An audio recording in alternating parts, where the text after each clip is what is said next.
how it goes.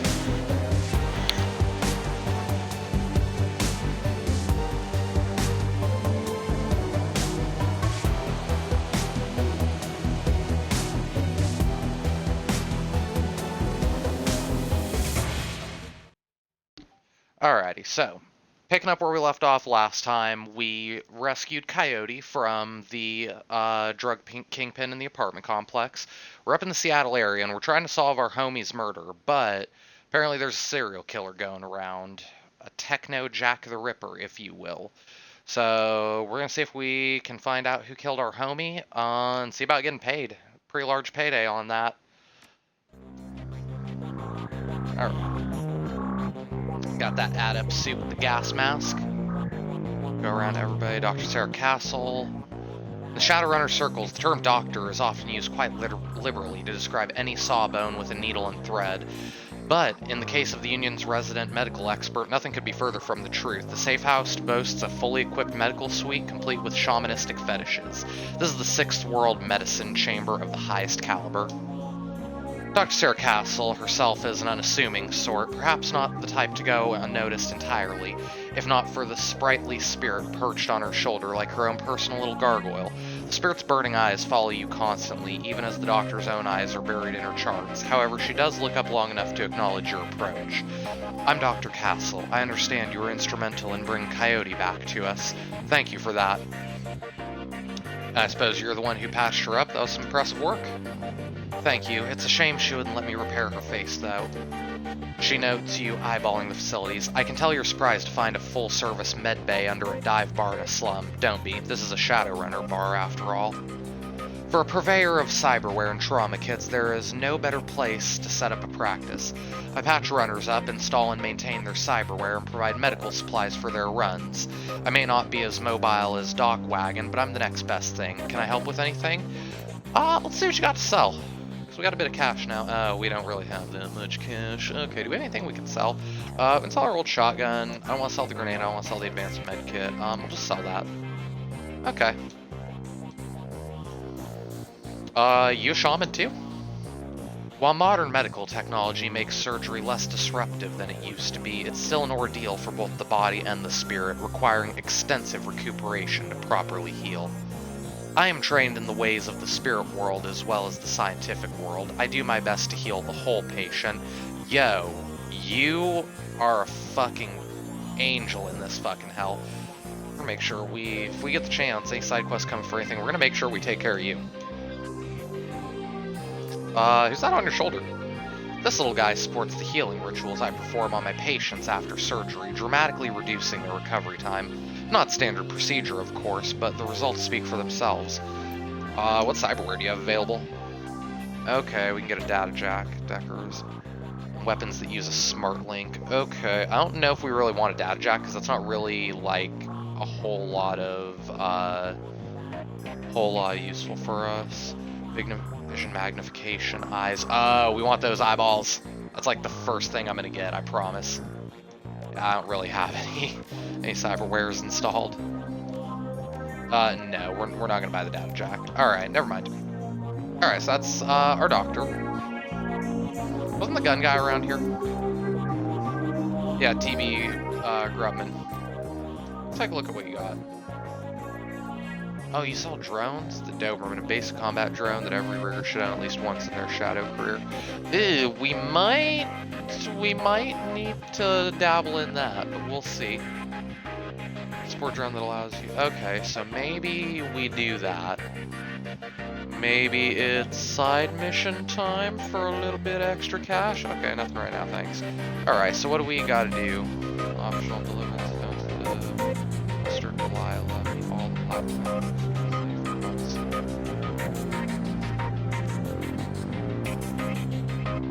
What about you? What do you do, buddy? David Fry II.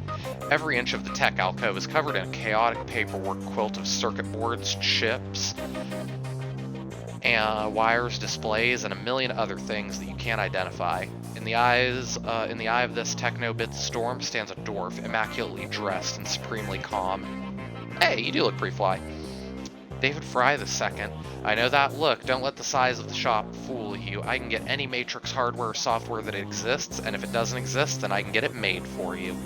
Any questions I can answer or anything else you need? What's a deck? Let's just answer this. You jack into the Matrix, or in the context of a run, when you jack into the local node of the facility you're in, the deck determines how many programs and ESPs you can carry, and the firepower of your base Matrix attack. Decks have IPs, and when a deck's IP is reduced to 0, you'll get booted from the system, and it'll hurt. Yes, I remember that, so if you get cut off from the internet, or the Matrix as it's called in this, you have, like, backlash. Like, it can actually hurt you in real life, and sometimes just outright kill you. What's program? A program in the Matrix allows you to defend your avatar against countermeasures and enemy deckers. There are a wide variety of different programs for attack and defense at different power levels. As you progress as a decker, you can use more powerful versions of these programs. What's an ESP? Johnny, you want to take this one? Johnny Clean. Sure, when you infiltrate a facility on a run, you have a team, and when you jack into the Matrix, you're all alone. That's where ESPs come in. An ESP is a highly advanced artificial life program, which when you deploy, it manifests as another team member in the Matrix. Different types of ESPs have different abilities. Alright, let's see what you got for sale. Got Renraku Craftwork 1, basic one. 4 programs, 2 ISPs, evasion of 2. It gives you an IP of 175. Okay, so that's the good one, because this one is basically the same thing, but just worse. We're not going to be dabbling that. Assassin, Attacker, Exploder, Shield. Got it. And these are the different programs you can buy. We might not, and then these are different, like, attacks you can use, in a sense. Okay. We probably won't dabble in this too much. I like doing a Street Samurai my first playthrough, but that's cool. Go around, talk to everybody, see you later. Oh, I'm being rude. Let me introduce you to our resident decker and my good friend, Johnny Clean. While in the same overalls that you saw him in upstairs, down here leaning over a workbench crammed with circuit boards, cables, and chips, Johnny Clean seems a totally different person. You get the impression that Johnny was once as hot and as invisible as the most famous deckers are today. I can see it. How is decking used? The decking skill is often used just on terminals in the real world to get information, hack doors, etc., but occasionally a run will have the option or the requirement to go into the local matrix LAN of the facility you're infiltrating in order to gain access to valuable information or control more important things in the real world. Okay, why are you dressed as a janitor? Did I stand out upstairs? No, janitors never do. When I was younger, I had a rep for getting in and getting out of systems so cleanly that no one knew I was there. Half the Matrix runs that earned me my rep were made possible because I was able to get inside the facility posing as a janitor. Now it's sort of part of me. Okay, that's pretty cool. Is it true that you were a part of the Echo Mirage team? Let me take this one. Listen, I've known the guy for over a decade, and he's been smart enough not to tell me, so he's sure as hell not about to tell you anything about those days. For your health and his, best to drop the subject. Alright, I'll be seeing you guys. You guys are cool. Alright, hey, we met all the various little vendors. Yeah, and then you're like the drink merchant. Okay. Algernon. Oh yeah, you're the magic dude. No, I'm good. For Delilah Black, because we got some stuff to return to them. I think they were upstairs, though. Yeah. That's where we found the picture of our homie's sister. Apparently he had a twin sister. Johnny Clean. Hey, Mr. Cleave. Mr. Delilah. Mr. Delilah looks small and tough, with an untraceable shoddy on his back and a heavy vest under his trench coat. He's got the air of someone who gets things done and occasionally does them himself. He might be an ex-runner, one of the rare ones smart enough to move over to management when he felt his reflexes slowing down. What do you want? Mr. Delilah, I think we got some stuff to talk about. What business? I got no business with you. We're with Coyote. She's indisposed of at the moment. At the mention of Coyote, he finally gives you his full attention.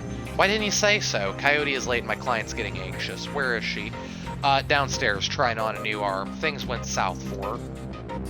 No kidding? Well, whatever. She's tough. She'll pull through.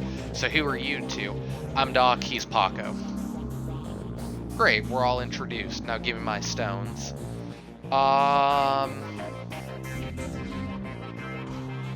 You know, we need the cash, so I want the money. Let's just give him everything.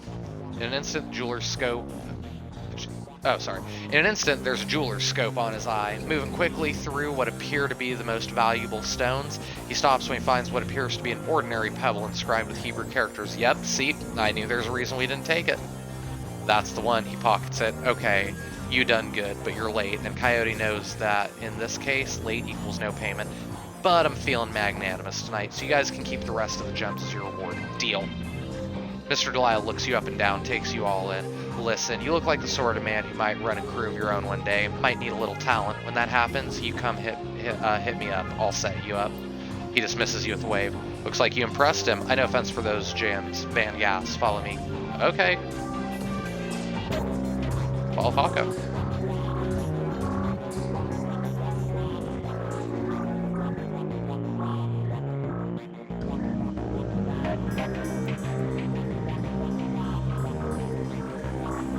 Hey, this guy.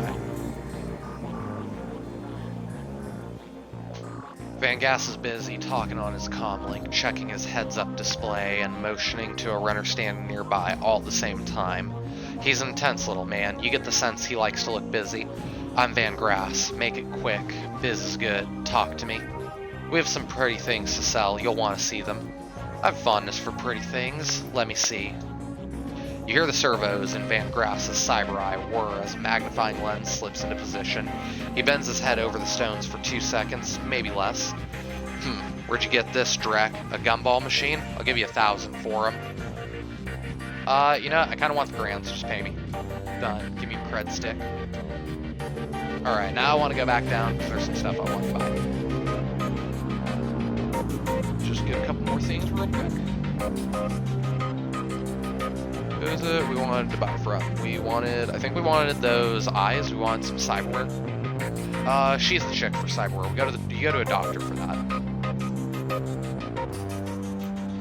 What cyberware do you have available? Silvertech Cyberarm. That's cool. Okay, we can only flip between the ones we can actually afford. We want these. Go that. We'll install them on our eyes. Take +3 to hit. We get them Sharingan eyes.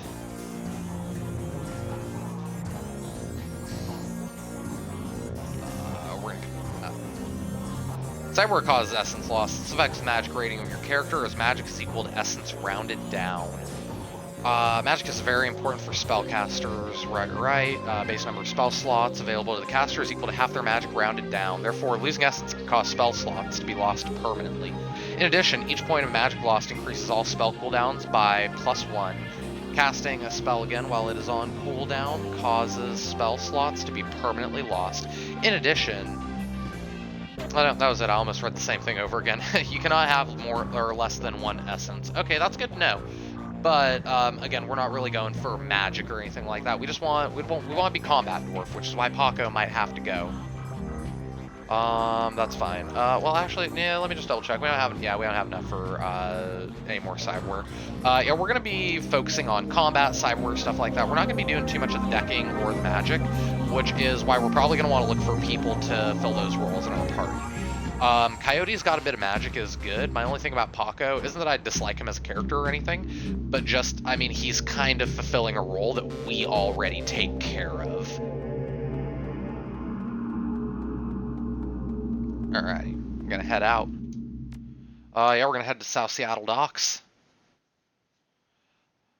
Leaving the Seamstresses Union behind, you head to the docks. The Ripper killed Sam, and maybe he or she slipped up with his latest victim, left some useful evidence. Only one way to find out. South Seattle's your typical industrial area. Grit, grime, and gray.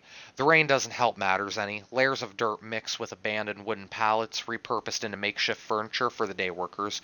Garbage collects in the gutters of the broken down street. Disreputable is this district's middle name. Your destination, the National Transportation Safety Board warehouse, is located on a small strip of dock towards the less maintained end of the waterfront.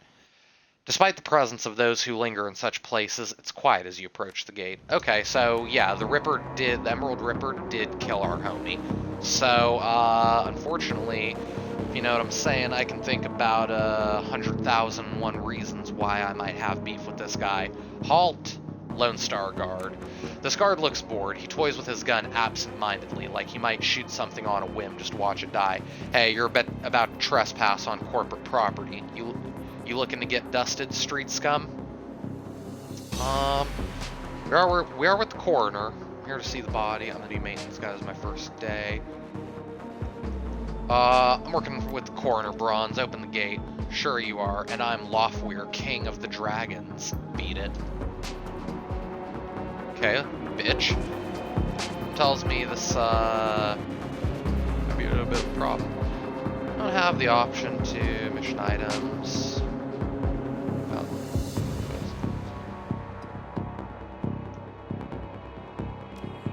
Okay, we're good. Hey, that's mine. Homeless man. Who raised you? A pack of wolves? That ladder is rightfully mine. Can I borrow it for a few minutes? Yeah, let's just see if we can pay him off to borrow it. 5? Sure. Maybe that noodle machine is still working. Alright, cool.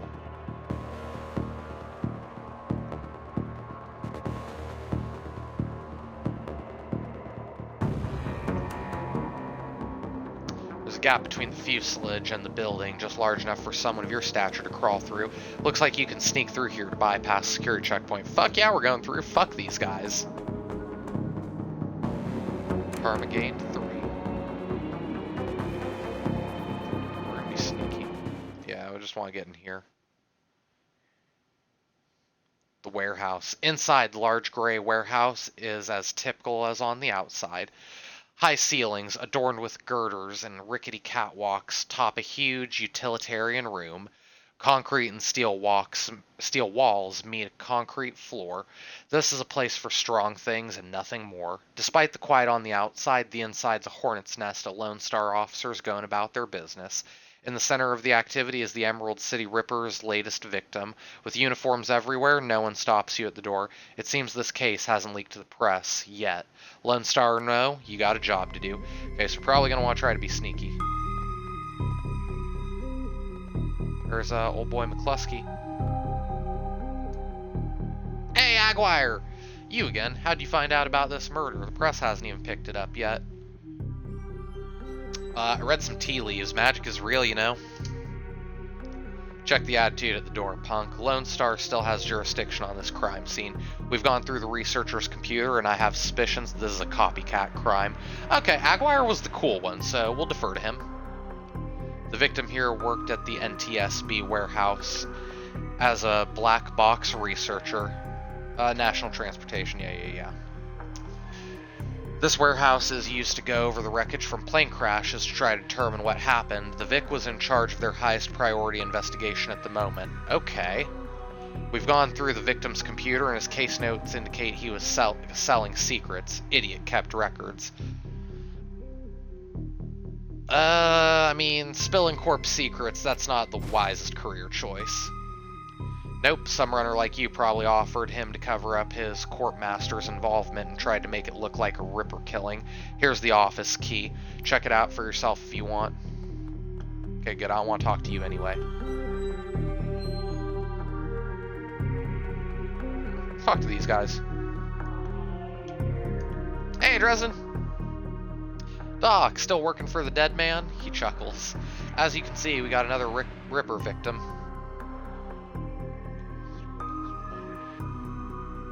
Looks like you're putting in some overtime, Dresden. What can you tell me about the victim? The victim's male, mixed, Native American descent, age 38. Based on condition of the body, it looks like he was killed around 2 in the morning. And yes, I'm a little tired. Bodies have been piling up like cord work, it seems. Pardon us. Cause of death, unknown. Several internal organs were removed from the body after death, quite gruesomely. I'm not sure if the killer even knew what they wanted before they started cutting. Not much else to tell you, really. He does have a lot of pre-existing scar tissue, so he probably had a major surgery at some point in recent time. Unfortunately, with the organs gone, I can't determine the nature of the surgery. Yeah, I think Homeboy was right. This is just a copycat killer.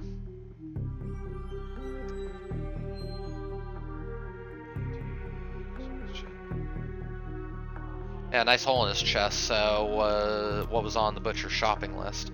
Well, the killer definitely took the lungs. The more I look at it, though, the other missing organs may have just been eviscerated within the chest cavity. How's Officer Aguirre doing? He seems like a real go-getter. Aguirre would love to solve it before McCluskey and get his gold detective's shield. Plus, he'd love to see McCluskey suck it in front of his superiors. He's already tried to bribe me to keep information from McCluskey and slip it to him. I'm inspired by their tireless pursuit of justice. Did you take the money? He grins from ear to ear. Do you have any idea how much this job pays these days, sir? I don't think Officer Aguirre's salary is going to do much to seduce me much in helping him. That's true, you've been racking up that OT. Sounds like the Ripper's taking this guy's lungs. Any theories? Sorry, I don't do theories. I'm just a scientist who happens to prefer dead people. However, while there is massive damage in the chest cavity, I can see that the victim's lungs were transplants, which is interesting, since another victim's missing heart was also a transplant. Okay. Granted, modern medicine has made organ transplants relatively easy, but it is an odd coincidence. But as a scientist, it's just that, a coincidence. There's only the third body I've personally examined. One of our other branch managers handled the other two. If I find that more of the victims had organ transplants, I'll let you know. Alright, I'm gonna take... Oh, wait, who's that woman over there? No clue. She just showed up. Next of kin, I think. Okay, I'm gonna take a look around. Where are you, lady? Shannon Half-Sky. You're not a cop. She looks up, watching you warily. I'm independent. What's your relationship to the dead man? The suspicion in her voice and eyes depart almost instantly when the subject turns to the deceased. He's my brother. I've been trying to speak with him. Okay, you're a shaman too. But I'm afraid his spirit is too disoriented by the recent journey to answer me. You're a shaman? Yes, for all the good it's doing me. If I could just make contact, I might be able to deliver justice and allow my brother's spirit to rest.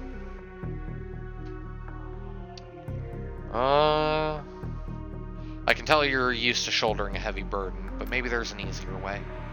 She looks at you, the flattery largely failing to affect her given the circumstances, but the inspiration dispels the dark clouds surrounding her. Perhaps. My brother's spirit is too weak, that's a given, but my brother's spirit may not be alone here this night. Her eyes close and concentrate, droning a low chant you can barely hear. Yes, there are others, other spirits who may be of help.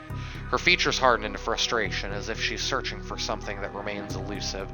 Sighing, she opens her eyes and fixes you with a stare. But I can't do it alone. Okay, what do you need? This warehouse contains the spirits of plane crash victims trapped between worlds. They wish to help, they wish to be heard, and I think they have something to say about my brother's murder. Lone Star won't let me in there, but you seem to have the run of the place. If you can find personal items that belong to the victims, I believe I can summon a spirit to speak with us. I'll need at least 2 such objects. Can you find them for me? Of course. Okay, we gotta find 2 haunted objects. Okay, we're just in the know that they are very haunted. Let's see what we can find. Is this them too?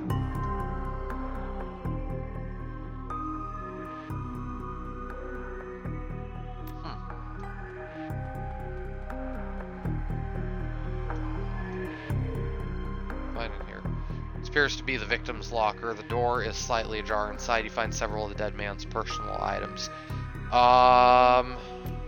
Let's take the toothbrush, because I don't know if the dude had hair, but everybody's got teeth. The blue toothbrush is still wet from being used. It smells of mint and cigarettes. Yeah, let's just grab both. It's on end. As you reach for the comb, the hair on the back of your neck stands on end. When you take it off its little shelf, your heart thumps in your chest. Hard. This must be one of the items the shaman was looking for. Sweet. Okay, we found one of 2.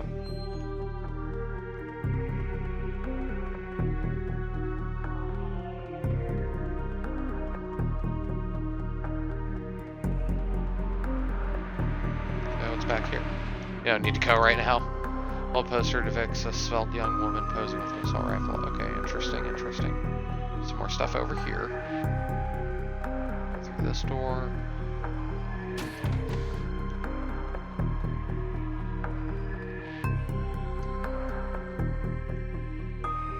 There's a large pile of old shoes on the ground next to the airplane seats. They could be discarded luggage or possibly the shoes worn by the occupants of the plane crash at the time. Dig through the shoe pile. Find nothing interesting about the shoe pile. Walk away. Okay. Take their word for it. Okay, so we can't go in here yet. open that with our key? No. Let's try this. It's hard to say whether this heap of items and refuse recovered from a plane crash or simply trash that hasn't been taken out yet. Dig through. A sticky substance of some sort seems to have seeped through the trash pile, and your hands are quickly covered with the stuff.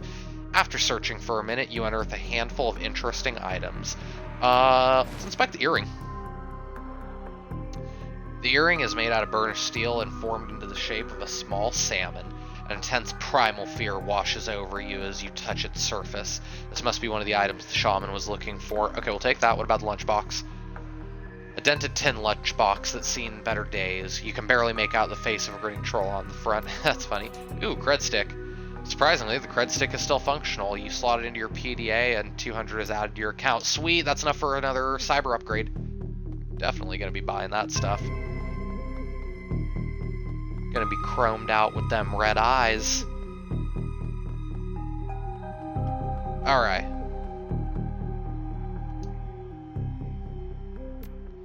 Yeah, dude, here's your stuff.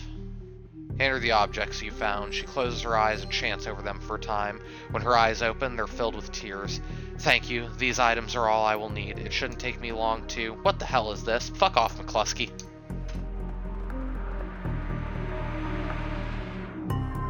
I hate you so much. Officer Aguirre trails after the detective, only meeting your eyes for a moment. She's the victim's sister, sir. This is a crime scene officer, not some Salish drum circle. Watch your tone. She's in mourning. Watch your ass, else you're gonna find my boot lodged up to it. McCluskey, I will fuck you up in a gunfight. Get the hell out. Fuck you. Come on, if we stay much longer, I'm liable to do something I'd regret. Yeah, you and me both, Shannon. Or worse, something I'd enjoy. Fuck yeah. Okay, Shannon's the homie now. Shannon's rolling around with the party. Okay, so we found our magic user. Now we just need a decker, and I'm wondering if Coyote can fill that. Oh, hey, we got 5 karma.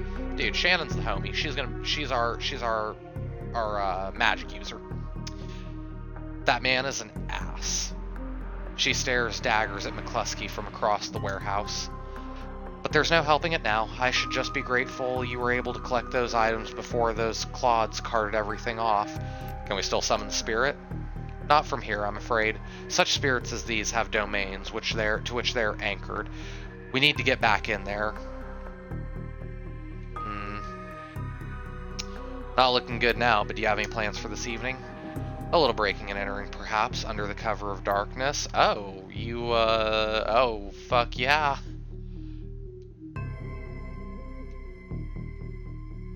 Oh. If it means your brother's killer doesn't take another life, then yes. Thank you. No problem, homie. Now, since we have the time, we should probably enlist some help. They may post security overnight. And I know I'm going to go out on a limb and say you know where to find the kinds of people we need. We'll just, see, I want to do just smile, and you could say that, so we'll just say we smile at her and go, yeah, you could say that. Good, I'll put up the money if you find the bodies. She produces a fist of crumpled Nuyen from inside a leather pouch, starts to count it out, then shovels the wad at you. Meet me back here at midnight. The spirits will be strong then. Dude, tight. Yeah, we're gonna go back to the Union anyway, because we want to get some augments. So, before missions in Shadowrun, if I remember correctly, you can like either enlist people you've recruited who normally work for like low cost or no cost, or you can pay extra and get like custom tailored people to what you need. We'll see what we do. We're definitely Shannon's gonna be in our party. I just can't remember if this party, if you get 2 people or 3 extras in your party in this. Alright, so Coyote rings us on our comm link. Hoi Doc, you in the middle of something? No problem. What you need? Backup. Her jaw sets. I don't know if I ever told you this, but I was born in the Royale. BTL pushers like Stevie J ran the squats, ran my world when I was growing up. Sounds nasty. Her brow furrows. It was, for all kinds of reasons. I have a cousin, Gino, who's been missing for months. He hit the sprawl about a year ago and immediately fell in with some tweakers, bad guys. They hawked him up on high-amp dream chips and started using him for all sorts of dreck. I tried to help him, but he pushed me away. Then he disappeared. I've been shooting up BTL labs ever since, trying to find him. Pardon me. You're on a crusade, then.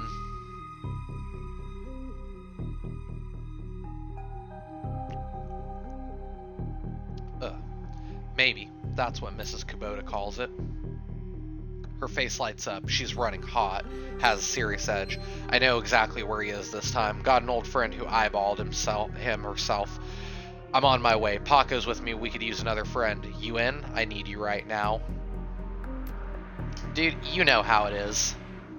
I knew you'd come. I'll send you the address. See you soon. Fuck yeah. Coyote's crusade. The cluster of dilapidated buildings where Coyote told you to meet her appears to be the remnants of a public housing project. The buildings look like a cesspool filled with human debris.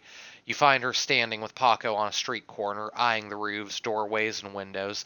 Despite his attempts to engage her, Coyote barely says a word as the three of you weave your way through the tenements. She walks purposely, with her new cyber hand flexing open and closed with each step. It's unclear whether the action is voluntary or not. You circle around the back of a building, and Coyote jumps up, grabs the bottom rung of a fire escape ladder, and pulls it down. Without a signal, she starts her climb towards the roof. Paco looks at you worriedly and starts up the ladder. Oh, we got this.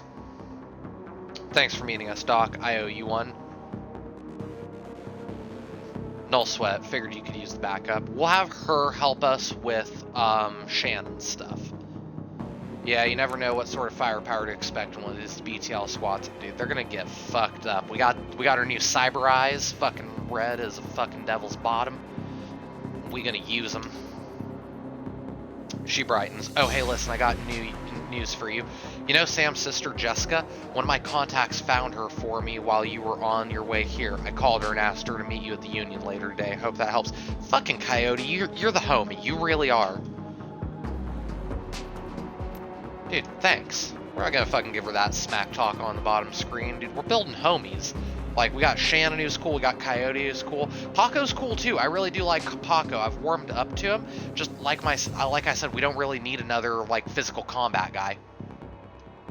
Least, she looks at you, her scarred face soft. Least I can do. Fucking Coyote the homie. Alright, let's get this done. My cousin Gino should be in one of the squats past that door up ahead. I hear there's a whole lab set up in there. From my experience, there's usually a lookout watching for cops outside and a guard on the other side of the door. Like I said, I don't know how much firepower to expect. These guys are nasty. Stay on guard. I just want to get in, grab Gino, get out. Dude, say less. Right behind you, babe. Let's do this. Fucking Paco. Paco, from the looks of things, you're a good boyfriend. I respect you, man. Please don't betray that. Like, prove me wrong. Please don't betray that respect. Alright, BTL clocker. Wait, what's up, homie? The orc looks twitchy, his eyes rolling in his head. He scans the three of you, looks past to see if there are any others, licks his lips, and nods throughout, as if going through some kind of internal checklist. Hoi. Hoi. How you doing? Good day for a trip, ain't it? Fuck yeah, it is. This guy's a clocker. Trades work time for chips, part salesman, part lookout. Probably has a signal device for the guys inside. You want to go on a ride? You can forget you're a halfer for a while. What kind of rides can I go on? We got it all of it. We got it all, yeah. What you want, do. You want some crime? You want to be bad? We can hook you up. Don't roll that way. Want to be a hero? Be a hero. We got a fairy tale Drek chummers love. You name it. And you can slag and frag to your heart's content. There's the real right, slagging, fragging. Doesn't matter what the trips, as long as there's slagging involved, right? Coyote's eyes are hard, her pupils tight little pinpricks of hate. You do the snuff too, don't you? The clocker looks around, more nervous now. Maybe, yeah, maybe for the right price. You can feel it, what it's like to die, what it's like to kill. Just let me in. I'll see you around after this. Probably see you lots. Alright, so they're aware we're coming in. We ain't on the shit list just yet. Around here. Look around before we start chit-chatting people up. Can we go in this door? I didn't see. Not yet. Okay, who are you called? Let's look at some names. Concerned woman. Okay, this place is run by the Ancients, it looks like. So the Ancients are an elven gang in the Seattle area. They're, much like Wu-Tang Clan. You don't fuck with them. Charlie. Jamal. The rest of these people got some names. So, around, maybe we find something, maybe we don't.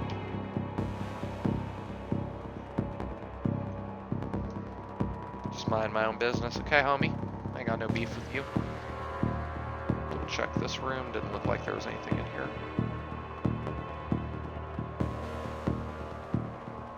Charlie? Charlie's an orc with an expression of boredom and one milky eye. He drones through his standard patter. Need a pass, 50 new in each, 150 for the lot of you. I'll let you come and go as you please. You can chip in there and we'll keep you safe while you ride. BTL chips are a separate cost. Lasts about 3 hours. Prices vary. Buy those inside.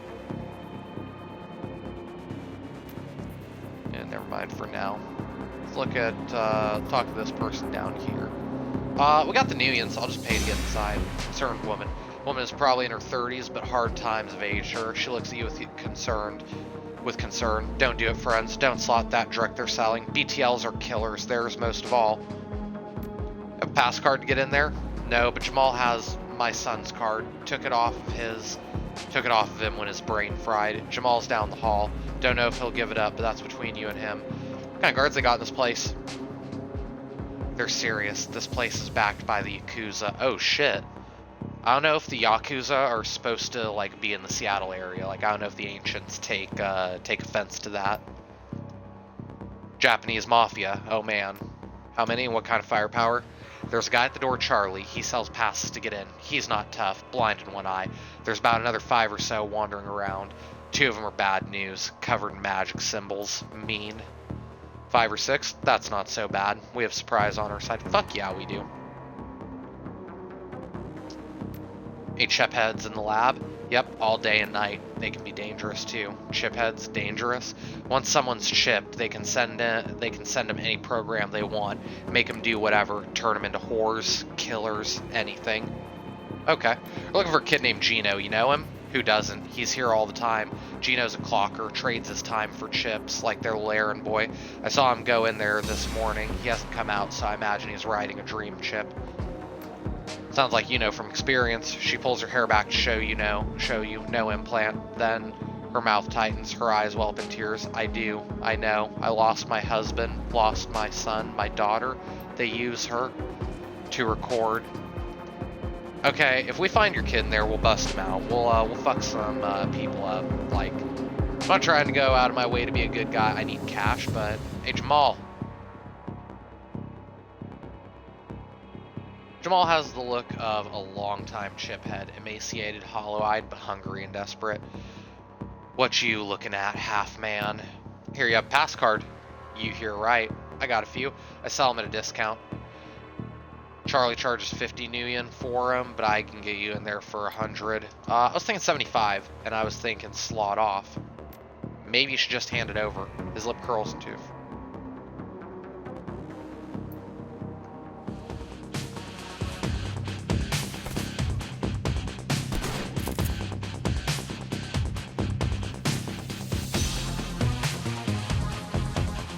Okay, well, not what I would have done personally, but, you know, skill bar.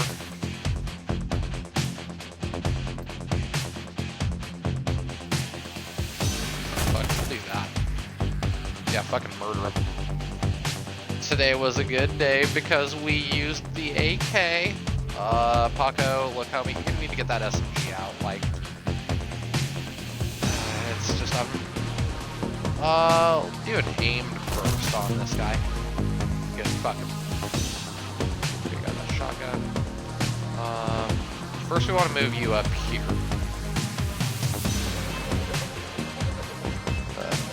We're just gonna blast him. That should take him out. Hey, this wasn't a smart way to do things, but it's how we do. Hey, fuck you.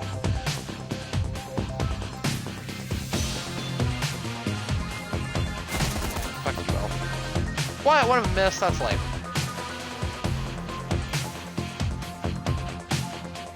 Alright. Go right here.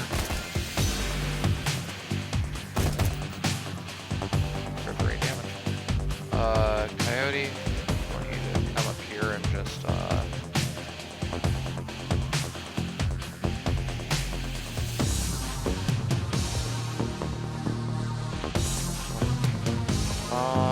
no, we'll do that.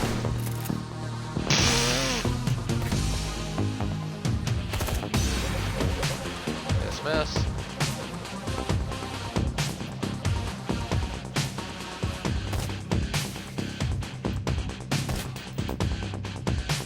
Don't tap him.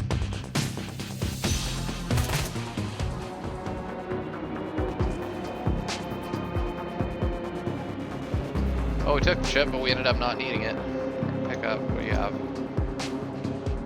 Pick up a worn and mangled notebook. It smells of sweat and alcohol. Leaf through the notebook. Notebook contains a list of illegal sim sense rides and the names of clients who purchased them. Look for interesting BTL names. Better Than Life rides can run the gamut from fantasies like I Can Fly to real-life recordings such as Bum Killer. The list of rides doesn't seem to have much value. Let's look at client names. On further examination, the client list has more than a simple list of names. It also contains private information about some more well-to-do or connected clientele. It may be that the syndicate behind this lab is directing certain clients here to secretly extract information from them while they're under the influence. You sons of bitches. Notebook is likely worth something, so fuck yeah, we're taking the notebook. Especially if we don't have encumbrance in this game, we're taking that shit. Open the door. Alright guys, do the smart thing. Don't try to fight me. We'll die.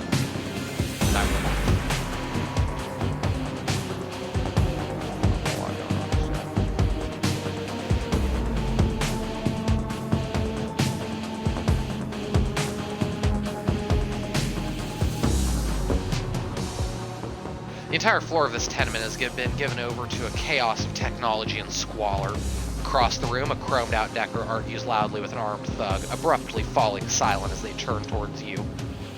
BTL security. The shotgun-wielding thug squeaks in panic. It's the crew that took out Stevie J's place. I told you it was only a matter of time. Yeah, fuck yeah, motherfuckers, your number is up. You're messing with the wrong BTL lab, eh-ho? This is a Yakuza operation. With the push of a button, I can make these tweakers into my own personal killer puppets. You're fragged. Doc, don't attack any of the chip heads. They don't know what they're doing, and you could hurt Gino. Yep, no civilian casualties. Got it. I have a concussion grenade. Better than tweaking the fragging the tweakers if they get caught in the middle.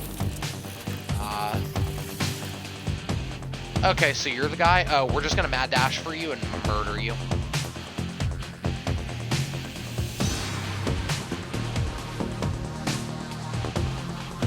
Dude, I'm literally just gonna run right up to you and murder you.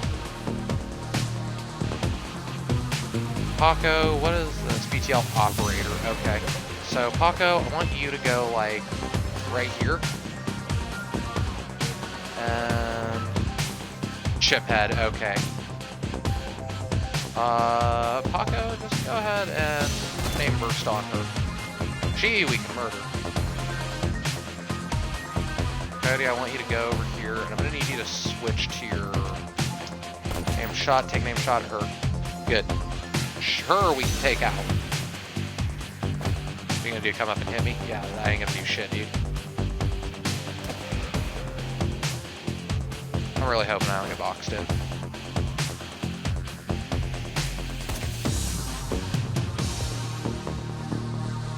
Holy shit, who are you? That's a Razor Girl.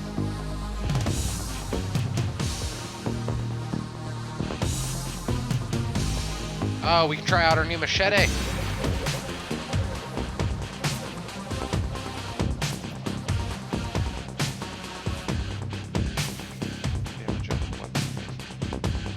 Or do we just want to blow his ass away with the shotgun?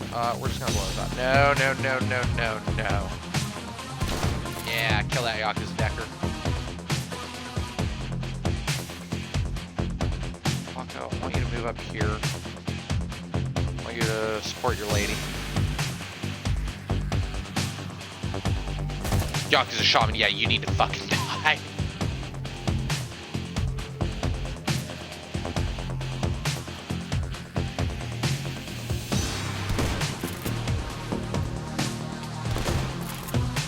Just fucking murder him.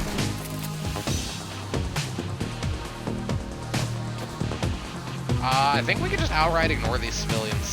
Like, if we can, that'd be great. Blocked, yeah. No, don't retaliate, don't retaliate. Oh boy, 1 damage. Take critical, 2.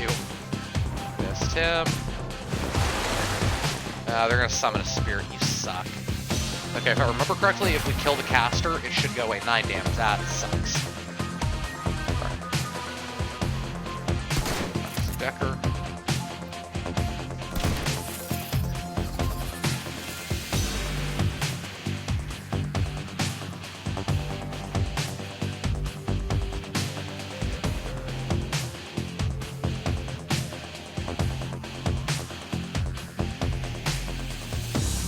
Wait, can you hack in, Paco? That'd be really cool if you could. Okay, get the fuck out of here.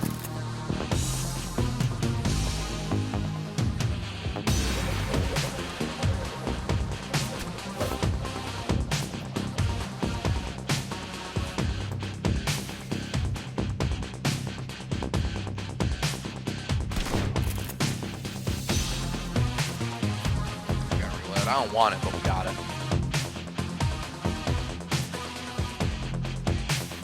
You can't jack in? Okay, at which point you...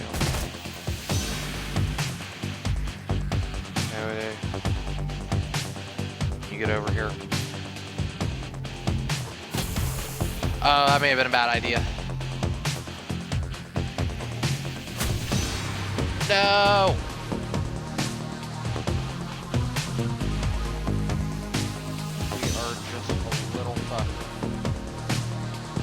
We got a trauma kit, so we'll revive if we do. That's fine. That's fine, it's fine.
We're not really gonna. I don't think we're really gonna have to worry about these guys killing us. Well, maybe the one dude, but they don't. We'll just die tired. Oh, that's where we're supposed to go. Paco, head over here. Run, homie, run.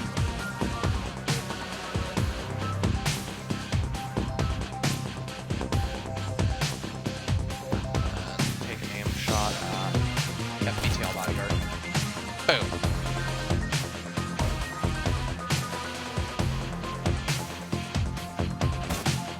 Yeah, these guys are good for bodies, but you probably could have picked better people to fight with.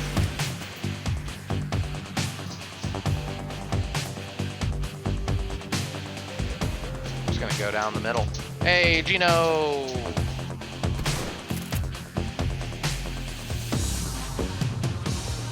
Oh, we gotta hover over it.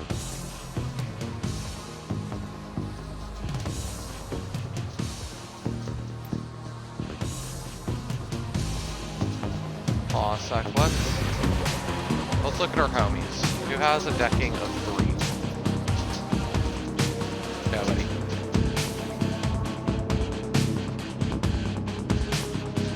Can we cheat?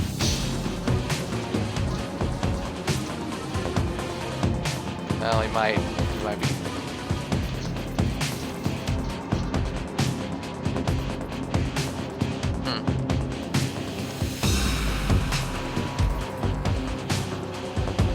No, we can't cheat. Actually.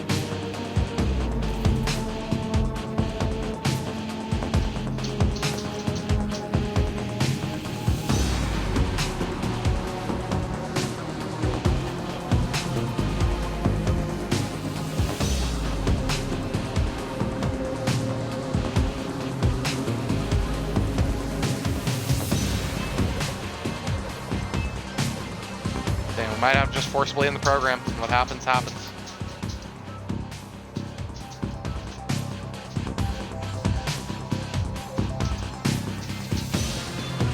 Oh. Hey, little pups.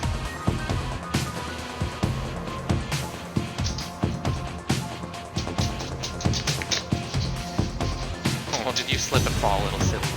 Alright, 1, 2, 3, big pup jump. Yes. Oh. Oh, gosh, get on the bed. Now. Gino! You eject the BTL Gino's been riding. He gasps suddenly and his eyes flutter open. He looks confused, worse than the other chipheads you've seen. His lips are white and chapped, his eyes sunk into his head. There's vomit on his shirt and sweat on his forehead, but when he speaks, his words are slurred. He's burnt.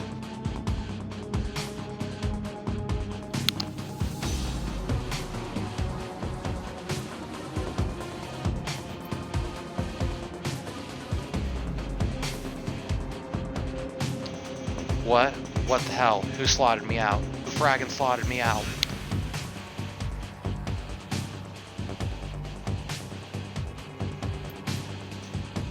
Coyote is shaking. She looks horrified. Gino, it's me, Carla.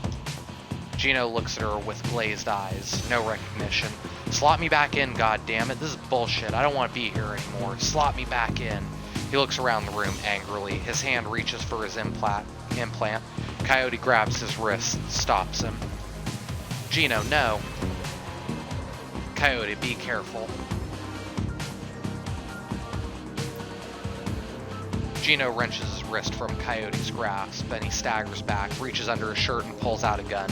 Coyote watches him, horrified with tears in her eyes. Gino waves it around, blinking wildly. Back off, just back the hell off. Take it easy, Gino. Take it easy, Gino, we're backing off. He presses his hands to the sides of his head, his fingers still on the trigger. He squints. What the hell is wrong with you people? We're trying to help you. This was the way you want to help me? Look at this place. He looks around at the squalor of the room, then glimpses his own reflection in the machinery. Oh god, look at me.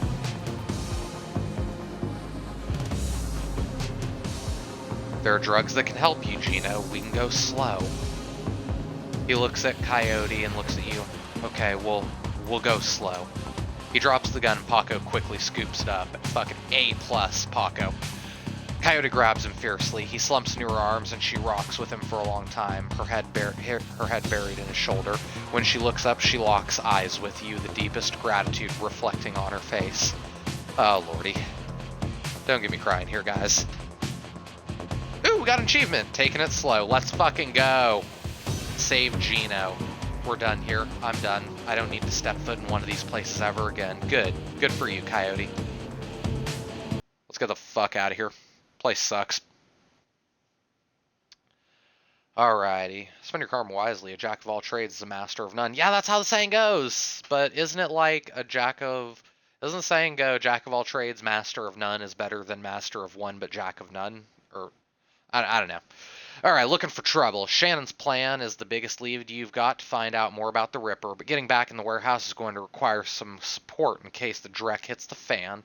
Seamstress's union will have exactly what you need, a fixer. Finding this necessary middleman and deal broker is key to most plans involving Shadowrunners. I'm sorry, everybody. Words are hard. A good fixer is worth the union. It's their job to have the contacts and know who's good at what. They'll put together the team you need. Magic support, skilled street samurai for muscle, or a Nova Hot Decker for matrix work.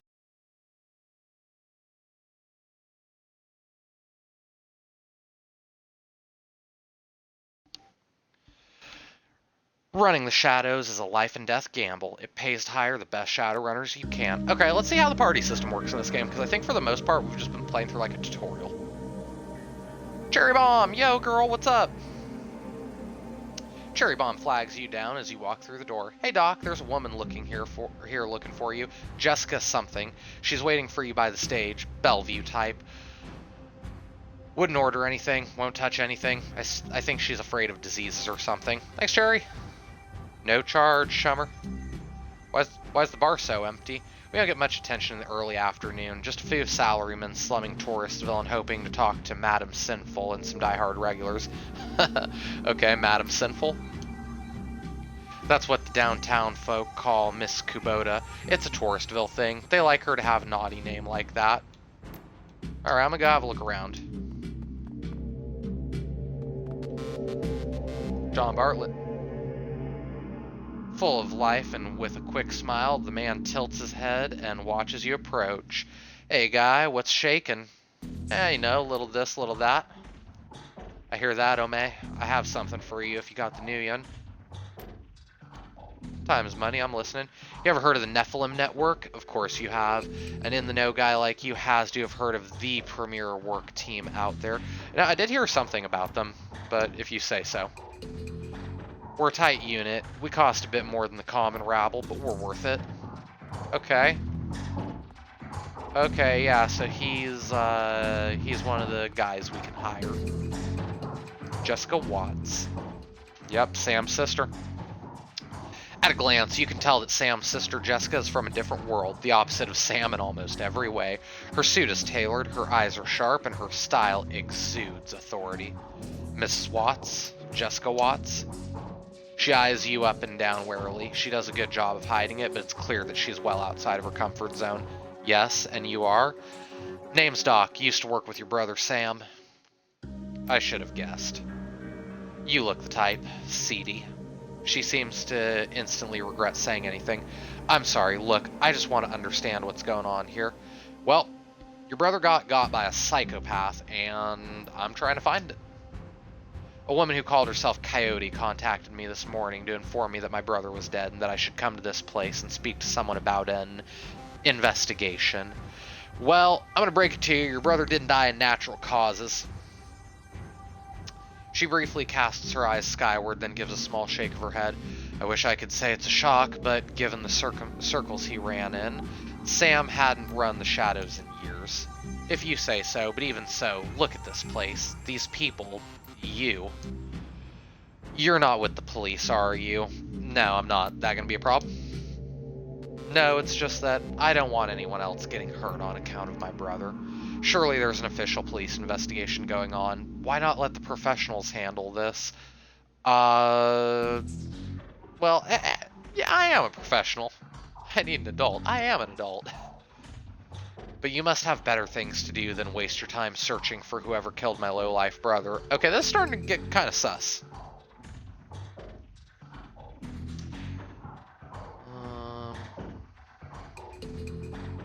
First, Sam was my friend. Second, I'm being paid for my trouble. She seems genuinely surprised. Someone's paying you? I find it hard to believe that anyone who really knew Sam would put up the money. Who is it? Sam. He hired me from beyond the grave. I don't understand. It's called Dead Man's Switch. It's triggered when he died. Am I to believe that my drunken sot of a brother hired you to find the person who killed him after he died? Her boredom mask drops momentarily, and in a sigh, she reveals a brief glimpse of real emotion. I left Seattle to get away from Sam and his bullshit. Now I'm back, he's dead, and I still have to deal with him. Jessica composes herself, and in a breath, the mask is back in place. Listen to me, Doc. You seem like a decent person, but I'm trying to move on with my life. Our mother killed herself last year, and Sam, well, Sam was Sam. You know, I've been worked so hard to put my family issues behind me, and I don't want to see this drag on. I'm closing in. Look, I can feel it. I just don't know that I can take it. The waiting, the worrying. Please reconsider. Look, on streets, honor still means something. I'm sticking with this job. Honor? How about honoring the wishes of the living instead of the dead? Okay, you got a point. She sighs. She's done. Never mind. I can see that you're not going to let this go, and I respect that you are honoring my brother's memory in your own way. But I hope that you can understand how emotional this is for me. Jessica's demeanor instantly changes, from reluctant to helpful in the span of a single meditative breath. Maybe you can do things in a way that the police can't, and maybe I can help. What do you need from me? When was the last time you spoke to your brother? It's been ages. I can't even remember. Nothing, not even a phone call or a letter. No, to be honest, I seldom thought of him before I got the call this morning. Where were you on the night of his murder? I will overlook the implied accusation and tell you that I was at a fundraiser all evening, a very crowded fundraiser. I mean, we already know the answer to this question, but did Sam have any enemies? Sam's biggest enemy was Sam. I don't know of any others. You would likely know better than me these days. Were you guys ever close? I think I've made my feelings about Sam pretty clear, don't you? You don't seem to care whether his killer faces justice. Of course I want justice. I just can't let him drag me down again. Show her the picture of her and Sam as children. Jessica takes the photo from you guardedly, as if it might sting her, but that guard drops the minute she looks at this.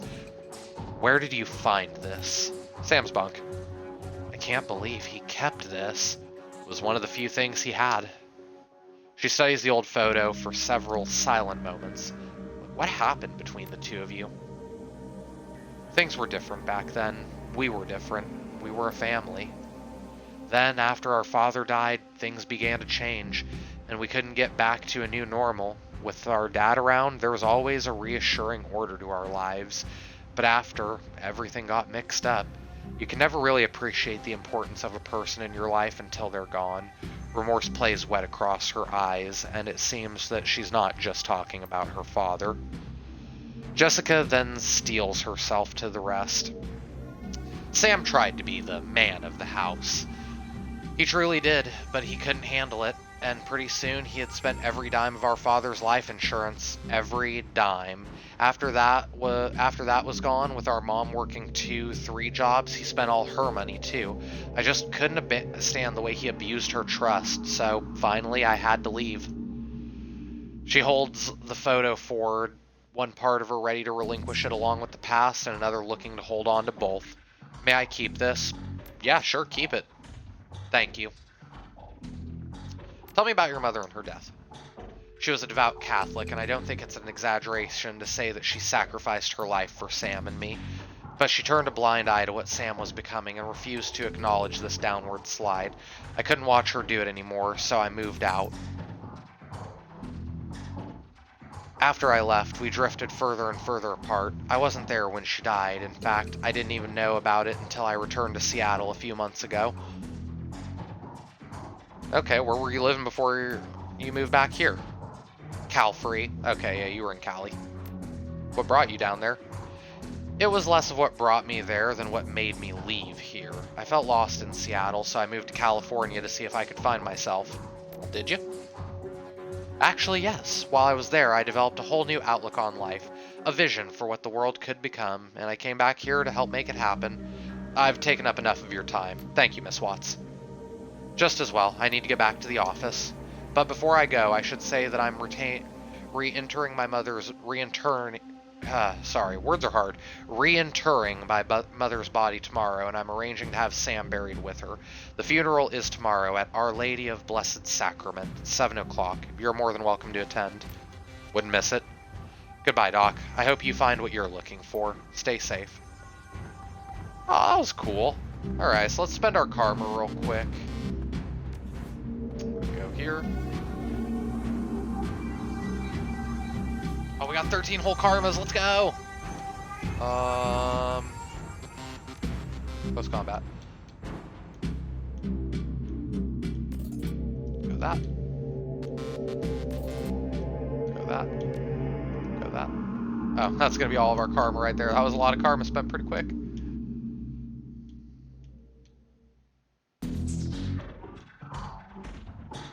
Oh, because we already have it.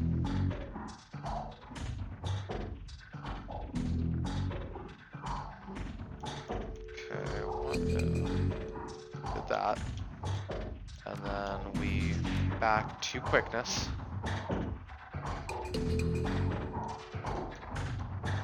Took out our shotgun. We got that pretty sweet move that Coyote has. I'm thinking, yeah.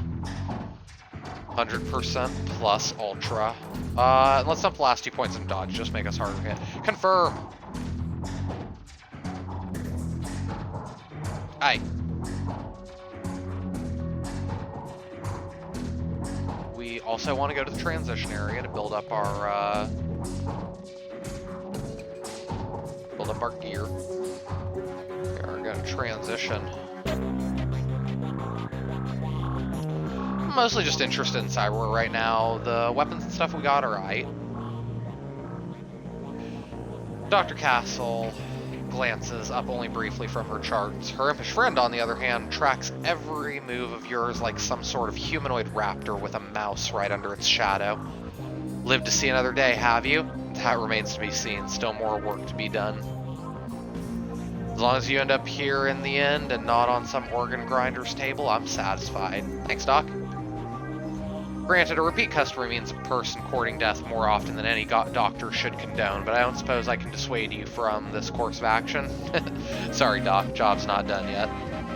Very well, let's talk about how you and I can be of a help. Let's talk about how I can help ensure you make it back alive more than once. Cyberware, let's hook it up. You don't really want plastic on our bones. The armor. Already have those. Quickness.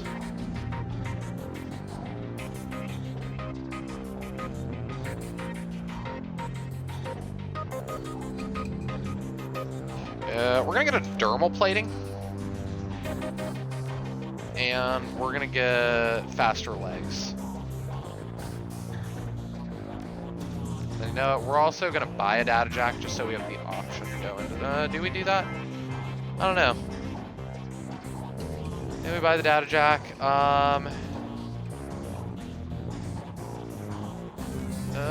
We're gonna.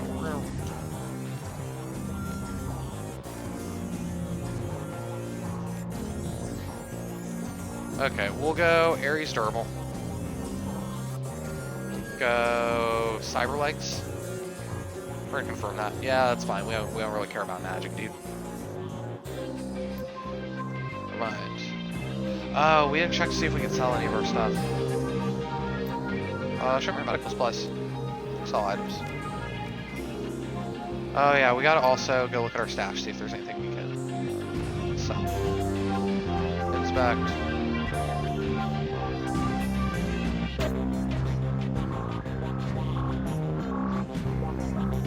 We're good.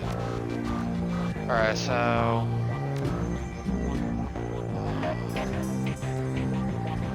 Okay. Wait a minute, what was that other one? I missed something. Preview. Oh, that's just our character preview. Okay. Is there anything we really want? We don't really care about anything from this dude, at least not yet, because we don't have a magic user. TB Gooberman.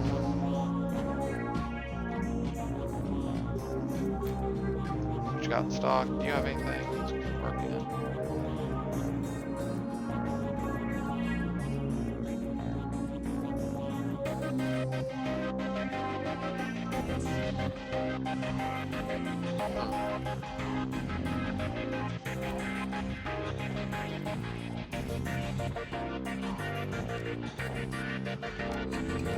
We don't really want to sell anything. We don't get that much for it. We could probably use it in combat later. What did you do again? You're the clothing vendor. Yeah, we're good. Alright. Head back upstairs.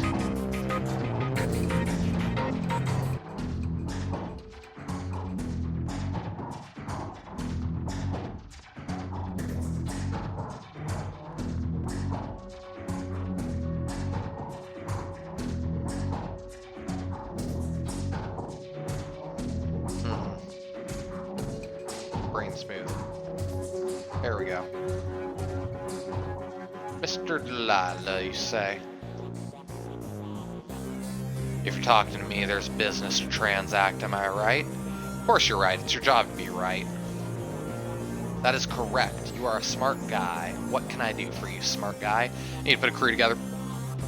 Got scratch, or you plan to pay me out of your earnings? Well, depends. How much is this going to cost me?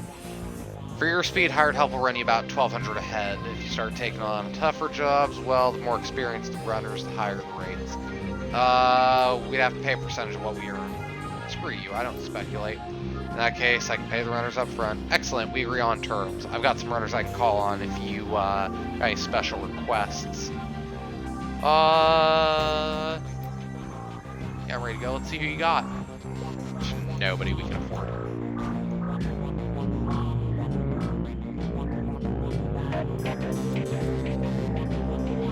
Okay, we have to take Shannon. That's not an option.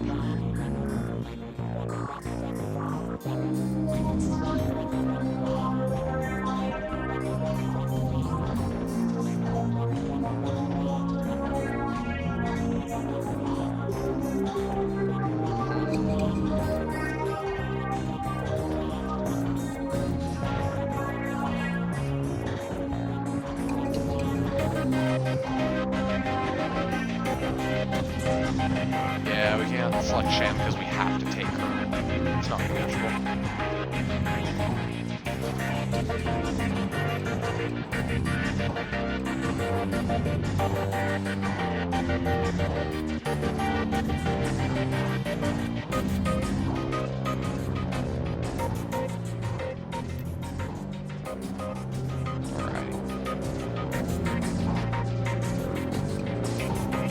Well, looks like we're just gonna have to go in with just the homie Shannon.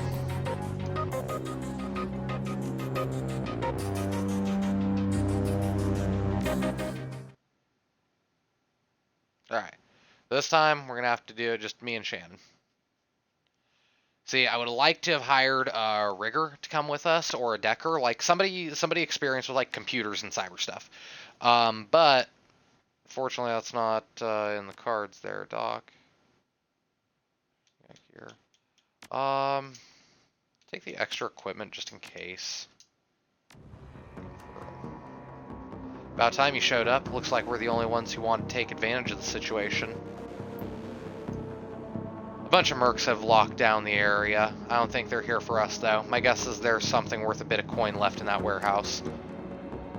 Damn, I was hoping this would be a milk run. Me too. Figured we'd just have to sneak past a few Lone Star sentries, but I saw at least 4 mercs out there with bigger guns than Lone Star carries. God damn it. Alrighty. I think that's where we're going to call it for today. We're going to just end the video. Thank you for watching, all my viewers. And I just want to give a special shout out to one of our new subscribers today, Iron Fox. Thank you for subscribing. You're beautiful. You're awesome. And remember, have a great day, everyone.